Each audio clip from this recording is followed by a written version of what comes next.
It is over. How'd your mock draft do? You're off? I had Haskins, so.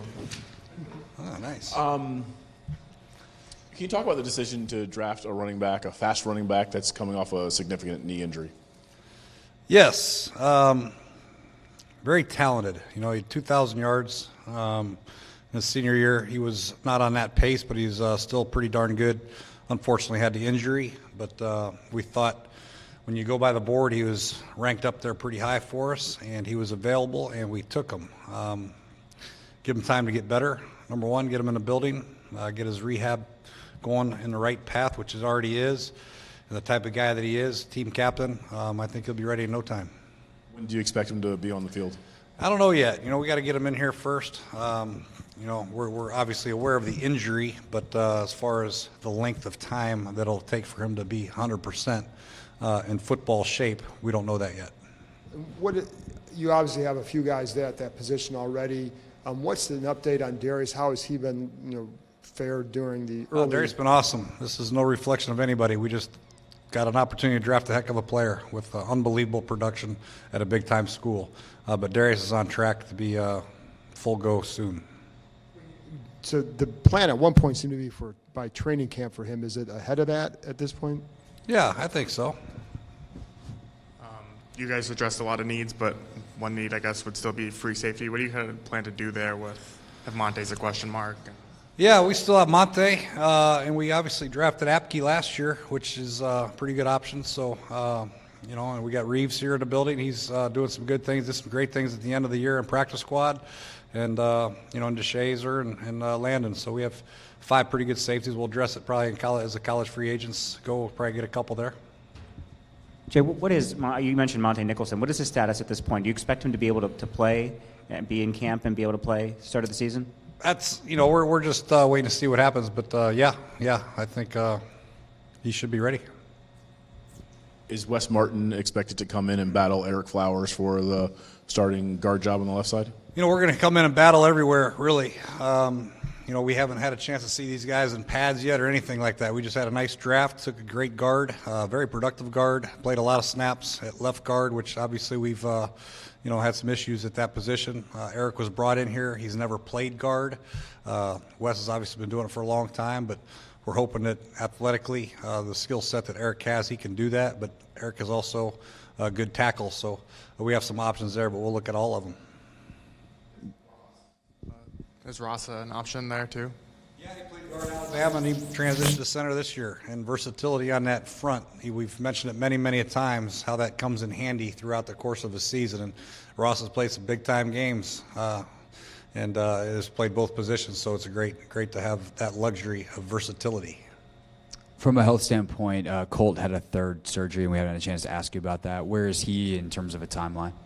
He's in Texas right now, and he will be back here probably next week to get everything checked back out. But I think we're hoping that he'll be ready sooner than later. I don't have the exact timeline, though. When he had the second surgery, was it known the third was going to be necessary? Like, is this still all part of the plan, or was there some kind of complication they had to go clean up? I wouldn't say he had an issue that they had to go back in and just check some things out. It wasn't a major surgery, but it was a surgery, and it's going to take a little bit of time to heal. Some things popped up in there that we weren't expecting, but he'll be in the process of recovering and rehabbing here soon. What did you guys like about the cornerback, Jimmy Moreland from James? He's a playmaker. He's player of the year in the conference. He's team captain, and I like the fact that he gets his hands on a lot of balls, and he's very talented. He's quick-twitched. He played corner. He played some nickel in the bowl games that he played in, moved around a little bit. I think as far as crystal ball is concerned, we're going to look at him both at corner and nickel, and I think he's got the skill set that fits nickel extremely well. With Haskins, when you guys went to dinner, apparently he was kind of encouraging you guys to draft him. Does that have an effect on you, or do you hear that from everyone? Like, when a guy does something like that, like... He urged us to draft him? That's, yeah. Yeah, everybody wants to be drafted. They all say that. He said that to all the teams, probably. Jay, when you look at Kelvin Harmon's profile, it looks like a guy that was what you guys are looking for, size at receiver. What do you like about him? And I guess were you surprised? He was a guy that seemed to have some day 2 projections. Yeah, very surprised he was still there. We really like Harmon a lot, man. He's another productive guy. The guys we drafted here are all productive players. You look at Wes, he's played a lot of football. Obviously Holcomb, he's a 3-year starter at North Carolina, 100-plus tackles every year. Very productive. Harmon, very productive, 177 catches. Moreland, obviously great. Brailford, who we got late here, was productive, led the Big 12 in sacks. So the name of the game, is being able to produce where you're at and then displaying the skill set in the offseason at the combine or your workouts or the pro days or senior bowls. And then we have an opportunity to take it. But we like all their skill sets and their production. Jay, Harmon, oops, did I jump in? Go ahead, Green. Harmon's a little bit bigger, McLaurin's a little faster. How do you see them fitting in as far as, kind of having different body types and different kind of skill sets to go along with Paul and Josh and the group that you have now that all kind of do a little bit different things? Well, on game day, you dress 5 receivers and usually use at least 4 of them. Sometimes your 5th one might be a special team ace or what have you, but 4 of them are going to get in the game a lot. So I think their skill sets will be used appropriately. Harmon, despite his so-called 40 time, he can still run down the field and make some plays. You see him making plays on deep balls all the time. He may not get the great separation, but he's got great leaping ability. He times it great. He's got big, strong hands. He's physical. He's also a great blocker as well. So Terry is another guy who can take the top off, but he's run all kinds of routes. He's run shallow crosses. He's run stuff across the middle. They're both very versatile in their route tree. That's why we like them. They don't just run bubble screens and hitches or go balls. They run a little bit of everything. NC State had a great passing game, and he was a big part of that without a doubt, and ran all kinds of different route combinations and routes. So they're both very diverse in what they can do. When you look at a guy like Holcomb, who was a walk-on and turned himself into an all-conference type of performer, what does that tell you about the kid, and how do you evaluate a progress like that as you try to frame an NFL prospect profile, if you will? Well, when you're looking at linebackers this day and age, you want to make sure that they have the ability to cover in space, and that's what his gift is. He's very good out in space. They asked him to play a coverage out there where he's got to take the number 3 receiver, take him to the flat, take him up the field, and also play the B gap. I mean, it's not easy for a linebacker to do, so sometimes it looks like, well, he's not running, but this guy can cover out in space.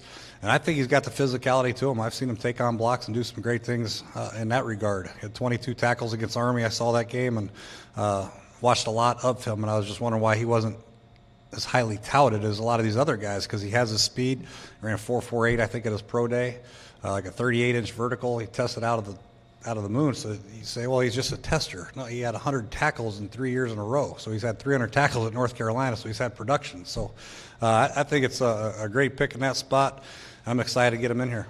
Is he a guy who can call a defense as well, Mike or Mo, for you guys? He's very, very smart, yes. He can do whatever you want. He can probably... Jay, is there a position group in particular that you're going to look to fill here in the next few hours as you guys sign free agents? I think we're looking at the depth everywhere. Probably need a couple more linemen, safety like you mentioned, a couple more receivers for sure. So I think every position will add a couple spots. John, you can have a question. Okay, thank you. Kareem's already asked 4. With all that you guys have done on defense this offseason, and then with the draft, with Montez, a couple of these guys, how do you view the defense, now, where you're at right now? I'm excited about it. It starts with adding Landon, free agent. So that's the obviously the tone setter that we were looking for. And then getting some of the guys back. Obviously, Reuben Foster's a wild card for us. We're excited to get him in the building. We're teaching him the defense right now, getting him on the field. We can't wait to see him run around. Sean Dan with a year under his belt. It's going to be great. Some of the draft picks that you mentioned, the young defensive line that we have. I think we're all very excited about the prospects of our defense being fast and physical. And the cornerback situation with Dunbar coming back and Fabian's versatility to play nickel inside or outside, and adding Moreland and Danny Johnson, and obviously the rest of the guys getting more experience. I think things are looking up. We got to go out there and play together. Flipping on the other side of the ball, 5 of the first 6 picks were on offense. Was that more of a conscious decision to work on that side of the ball, or was that just, like you've said, where guys fell on the board? Yeah, a little bit of both. I think, there was talks with all those picks to take defensive players, but we just thought the best player at that time was the offensive player that we took. So, we were just kind of went by the board. Like I said, Kyle Smith and the scouting staff did a great job. Bruce did an excellent job picking the right guys. Time will tell, obviously, but we're excited about the guys we have. Yep.